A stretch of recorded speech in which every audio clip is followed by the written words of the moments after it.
एक तारा हमारे सूरज से 20 गुना भारी, अभी वो गिर रहा है। ब्लैक होल की ग्रेविटी उसके आगे के हिस्से को पीछे से तेज खींचती है और वो तारा एक लंबी चमकती लकीर बन जाता है। कुछ घंटों में वो पूरा तारा, उसकी रोशनी, उसकी गर्मी एक छेद में घुस जाती है। तारे की उम्र का ब्लैक होल में घुसना एक काव्यात्मक अभिव्यक्ति है, वैज्ञानिक तथ्य नहीं। छेद चुप हो जाता है। लेकिन रुकिए, क्या वो सब सच में खत्म हो गया? आप सोचते होंगे ब्लैक होल तो अमर है, लेकिन नहीं। 1974 में स्टीफन हॉकिंग ने कहा, हर ब्लैक होल रिश्ता है, बहुत धीमे लेकिन रिश्ता है। इसे हॉकिंग रेडिएशन कहते हैं। एक सूरज जितने बड़े ब्लैक होल को खाली होने में लगते हैं 2 के बाद 67 शून्य जितने साल, यानी 2 के बाद 67 शून्य इतने साल। पूरे ब्रह्मांड की उम्र अभी सिर्फ 13.8 अरब साल है। तो ब्लैक होल मरता है बहुत धीरे, और जब मरता है तो जो होता है वो किसी ने नहीं सोचा था। यहाँ एक पुरानी मुश्किल है। फिजिक्स का एक नियम है, जानकारी कभी नष्ट नहीं होती, बदल सकती है, छुप सकती है, लेकिन मिटती नहीं। अगर ब्लैक होल मर जाए और वो सारी जानकारी उसके साथ खत्म हो जाए तो ये नियम टूट जाता है। इसी को साइंटिस्ट इंफॉर्मेशन पैराडॉक्स कहते हैं, और इसका जवाब किसी के पास नहीं था।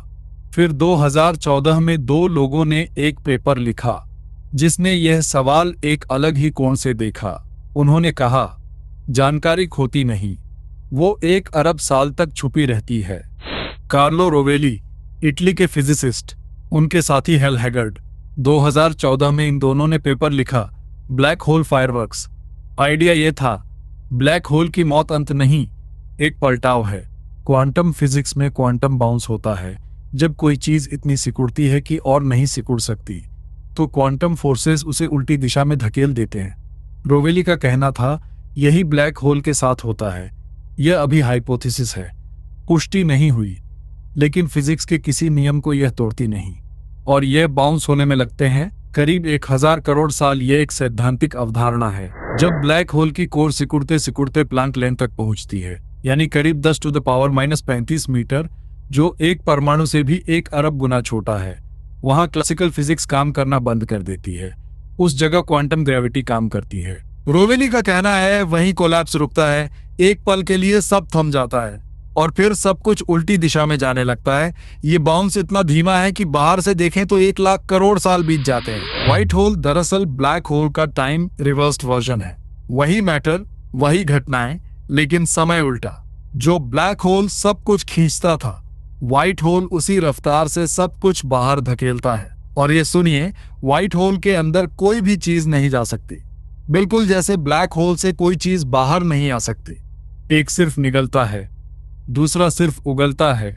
दोनों एक ही चीज हैं, अलग अलग वक्त में। और आइंस्टीन की जनरल रिलेटिविटी की इक्वेशंस ये अलाउ करती हैं। यह मैथमेटिक्स है।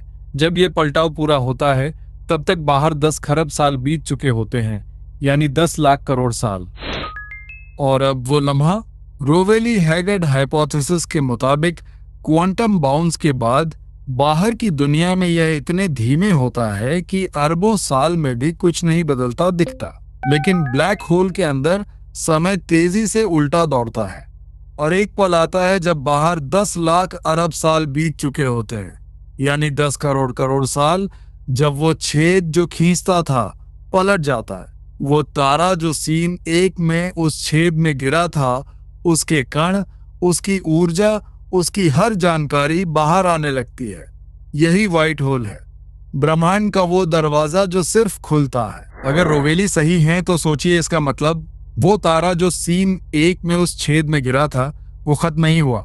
वो इंतजार कर रहा था 2 के बाद 67 शून्य जितने साल तक, चुप, अंधेरे में, और फिर वापस आया। हर ब्लैक होल जो कभी बना, हर तारा, हर कण जो उसने निगला, एक दिन व्हाइट होल बनकर बाहर आएगा। ये समय इतना विशाल है कि 10 करोड़ अरब साल, यानी 10 करोड़ करोड़ साल भी कम पड़ सकते हैं। जानकारी नष्ट नहीं होती, यह हाइपोथेसिस उसे बचाती है। ब्रह्मांड में कुछ भी सच में खोता नहीं, बस छुप जाता है। लेकिन एक सवाल बाकी है, ब्लैक होल बनता कैसे है?